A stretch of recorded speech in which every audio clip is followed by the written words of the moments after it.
સાંભળો છો, પેલા ભાવેશભાઈના લગ્નમાં જવાનું છે, ત્યાં ચાંદલો કરવાનો છે. મારો ફ્રેન્ડ પેલો હા, તમારો ફ્રેન્ડ. તો કેટલા રૂપિયાનો ચાલો કરવાનો છે? 1000 રૂપિયાનો કરવો પડશે. 1000 રૂપિયાનો ચાલો આવતો હશે? 150 રૂપિયા ચાલો હોય. અરે તે એમને પેન્ટ શર્ટનું કાપડ આપી ગયા છે, કવર આપી ગયા છે, તો કરવો જ પડે ને 1000 રૂપિયાનો. તો કવર કેટલાનું આપી ગયા? એમને 500નું કવર આપ્યું છે અને પેન્ટ શર્ટનું કાપડ આપી ગયા છે. તો ભાવેશ આટલો બધો પૈસાવાળો થઈ ગયો કે પેન્ટ શર્ટનું કાપડ ને કવર બધું આપી જાય છે? એને શું જરૂર હતી કાપડ આપવાની? હા, તે તમારા લગ્નમાં તમે નહીં આપ્યું તું? મેં તો કોઈને કહી જ નહીં આપ્યું તું. એક નંબરના કંજૂસ છો, કંજૂસ. તું તારા ઘરવાળાની વાત કરે છે કે મારી વાત કરે છે? હું શું કહું છું, આપણે એક કામ કરીએ, આપણે ખાલી ભાવલાના લગ્નમાં જઈ આવીએ, બાકીના 4 લગ્નમાં જવું નથી, એટલે આપણે છે ને કવરે નહીં કરવું પડે.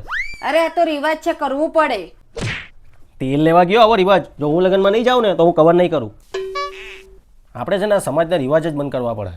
હવે જે લગ્નમાં નહીં જાય તેને કવર નહીં કરવાનું, એટલે સામેવાળો સમજી જાય કે ભાઈ આ લગ્નમાં નહીં આવ્યો. તો સામેવાળાને ખબર પડવી જોઈએ ને, કઈ રીતે ખબર પડે કે આ લગ્નમાં નથી આવ્યો? એ આ ચપલાગીરી કરવાનું બંધ કરો, આ તો રિવાજ છે, કવર તો કરવું જ પડશે, નહીં તો તમારું નાક કપાહે. ઇજ્જતની વાત છે. આવો ટોટલ કેટલા લગ્ન છે? 5 લગ્નમાં જવાનું છે, એમાંથી 3 જણની ત્યાંથી 500નું કવર આવેલું છે અને પેન્ટ શર્ટનું કાપડ આવેલું છે. બોલો, 2 જણની ત્યાંથી ખાલી ખાલી કંકોત્રી. કંકોત્રી આપી છે.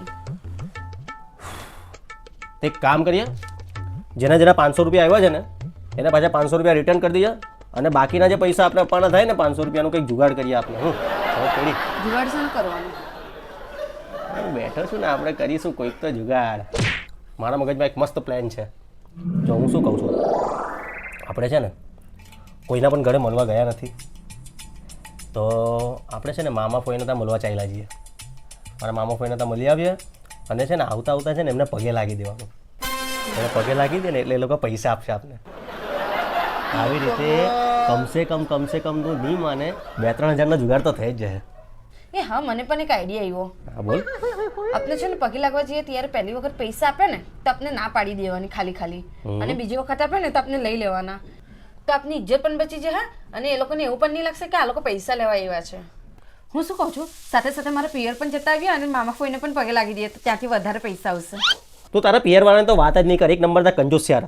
લગ્નમાં 1 રૂપિયો નહીં આપ્યો તો છોડ તું. હારું ચાલ ઉપડીએ આપણે.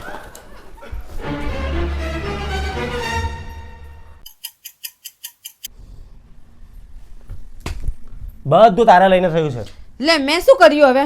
તમે જ બહુ હોશિયારી મારતા હતા ને કે તારા પિયર વાળા બહુ કંજૂસ છે, તમારે જ મામા ફોઈએ પૈસા નહીં આપ્યા. મારા મામા ફોઈએ તો પૈસા આપી જ દીધેલા હતા, અને કમસે કમ 2000નો જુગાડ થઈ જ જતે. પણ તે શું કીધું તું કે પહેલી વાર આપે ત્યારે પૈસા નહીં લેવાના, અને બીજી વાર આપે ત્યારે લઈ લેવાના. યાદ છે કે ભૂલી ગઈ? એ લોકોને પહેલી વાર ના પાડી તેમાં જ લોકોએ પૈસા નહીં આપ્યા.